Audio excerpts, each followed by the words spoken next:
አዲስ ለሚጠመቁ ሕፃናት ሊደረግላቸው የሚገቡ 3 ጉዳዮች። በስመ አብ ወወልድ ወመንፈስ ቅዱስ አሃዱ አምላክ። ውድ ልዑል እግዚአብሔር ልጆች በልዑል እግዚአብሔር ስም እንደምን አደራችሁ? ቸርነቱ የበዛ ልዑል እግዚአብሔር ስሙ የተመሰገነ ይሁን። አዲስ ለሚጠመቁ ሕፃናት ሊደረጉላቸው የሚገቡ 3 ነገሮች።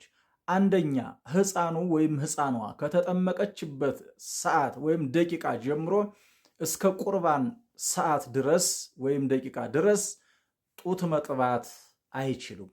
ስለዚህ ወላጆች ለልጆቻችሁ ጡት መስጠት የለባችሁም። ለምን ከተባለ ከተጠመቁባት እስከሚቆርቡባት ያለችው ሰዓት 30 ደቂቃም ትሆን 50 ደቂቃ የቅዳሴ ማስቀደሻና የጾም ሰዓታቸው ናት ለሕፃኗቹ ማለት ነው። ያላስቀደሰ እንዳይቆርብ ስርዓተ ቤተክርስቲያን ይከለክላል።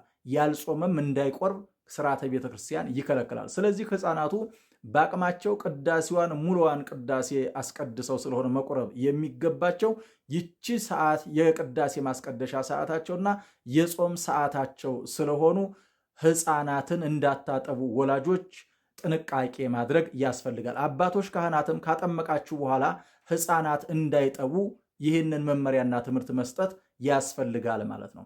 ሌላው ከ40ና ከ80 ቀን ሕፃናት በላይ ያሉትን ደግሞ ወላጆች ወደ ቤተ መቅደስ ለቁርባን ይዛችኋቸው ስትገቡ ኪዳን አስደርሰው ቅዳሴ ሙሉ ቅዳሴ አስቀድሰው ነው መቁረብ ያለባቸው። እግዚኦ ሲባል እያንጠለጠላችሁ መሮጥ የለባችሁም። ያላስቀደሰ አይቆርብም፣ ያልጾመም አይቆርብም። ስለዚህ ሙሉ ቅዳሴ ማስቀደስ ያስፈልጋችኋል። ከቅዳሴ በፊት ልጆቻችሁን በደንብ ማጥባት አለባችሁ።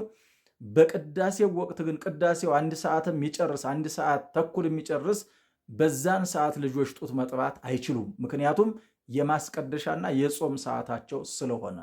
ከ3 ዓመት በላይ የሆኑ ሕፃናት ደግሞ በሚቆርቡበት ሰዓት ወላጆች ዳቦና ኩኪስ የመሳሰሉትን ነገር ወደ ቤተ መቅደስ እየያዛችሁ ስትገቡ ይስተዋላል። ይሄ ፍጹም የተከለከለ ነው።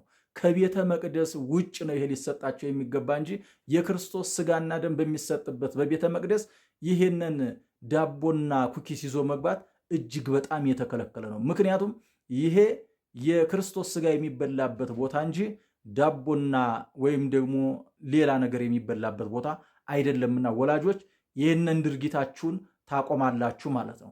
ሌላው አዲስ ዕለት የተጠመቁ ሕፃናት ሁለተኛው ሊደረግላቸው የሚገባው ነገር ምንድን ነው? እሁድ ጧት ከተጠመቁ እስከ ሰኞ ጧት ድረስ ሰውነታቸውን መታጠብ አይችሉም። ሞቃቸው አላባቸው ብላችሁ እንዳታጥቡ። ልጆቹን ታስቀስፏቸዋላችሁ። ጥንቃቄ አድርጉ፣ እናንተም ትቀስፋላችሁ።